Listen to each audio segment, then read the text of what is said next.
بسم اللہ الرحمن الرحیم۔ السلام علیکم۔ حضرت آدم اور حوا جب دنیا میں اتارے گئے تو کس ملک میں اتارے گئے؟ اس سلسلہ میں مفسرین و مورخین کے اقوال مختلف ہیں۔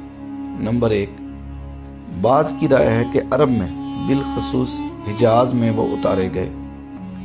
آدم علیہ السلام اور حوا الگ الگ اتارے گئے۔ دونوں کی ملاقات مکہ معظمہ سے چند میل کے فاصلے پر میدان عرفات میں ہوئی۔ عرفات مکہ معظمہ سے مشرق کی جانب 9 میل کے فاصلے پر ایک وسیع میدان ہے جس کے چاروں طرف پہاڑ ہی پہاڑ ہیں۔ ان کے بیچوں بیچ ایک پہاڑی جبل رحمت ہے۔ یہاں حضرت آدم علیہ السلام کی ملاقات حوا سے ہوئی، اسی لیے اس پورے میدان کا نام عرفات پڑ گیا۔ حج کے موقع پر 9 ذی الحجہ کو یہاں حاجیوں کا قیام ہوتا ہے، اور یہ قیام حج کے اہم ارکان میں سے ہے۔ اگر عرفات کا قیام نہ ہو تو حج ہی نہیں ہوتا۔ کہتے ہیں کہ جدہ میں حضرت حوا کی قبر ہے۔ جدہ عربی زبان میں وادی کو کہتے ہیں۔ چونکہ حضرت حوا سب بنی آدم کی وادی ہیں، اس لیے ان کی قبر کی وجہ سے اس شہر کا نام یہ ہوا۔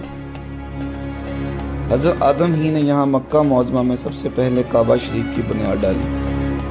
قرآن میں فرمایا گیا ہے، در حقیقت پہلا گھر جو لوگوں کی عبادت کے لیے بنایا گیا وہ ہے جو مکہ میں ہے۔ مکہ مکہ ہی کو کہتے ہیں۔ اس کے بعد مختلف زمانوں میں مختلف لوگوں نے اس تعمیر کی تجدید کی۔ انہی بزرگوں میں حضرت ابراہیم علیہ السلام بھی ہیں۔ حضرت آدم علیہ السلام کی زبان عربی ہی تھی، یہی زبان بگڑ کر عبرانی ہو گئی۔ بعض مفسرین کی رائے ہے کہ حضرت آدم کا نزول مصر کی سرزمین میں ہوا۔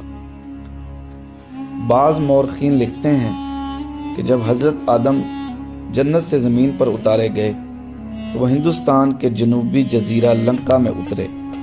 وہاں سے حجر اسود کو ساتھ لے کر پھر وہ حجاز پہنچے۔ حجر اسود ان کے ساتھ آسمان سے ہی اترا تھا۔ جب انہوں نے خانہ کعبہ تعمیر کیا تو حجر اسود کو اس کی دیوار میں چنا۔ حضرت آدم علیہ السلام جنت سے اپنے ساتھ بہت سی خوشبوئیں اور پھل اور مسالے بھی لائے تھے۔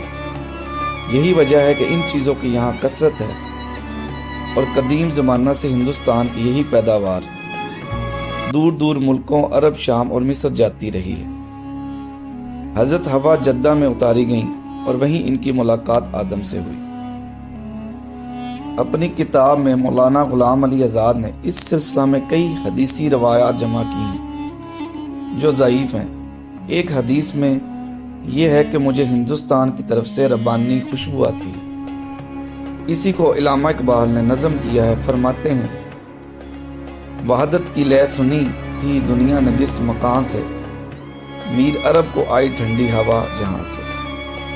میرا وطن وہی ہے، میرا وطن وہی ہے۔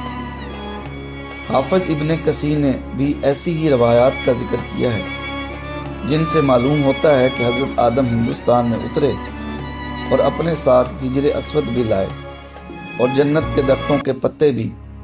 ان سے ہی یہاں خوشبودار درخت پیدا ہوئے۔ یہاں یہ سوال پیدا ہوتا ہے کہ سجدہ کا حکم فرشتوں کو دیا گیا تھا اور شیطان فرشتہ نہ تھا، تو اسے سزا کیوں دی گئی؟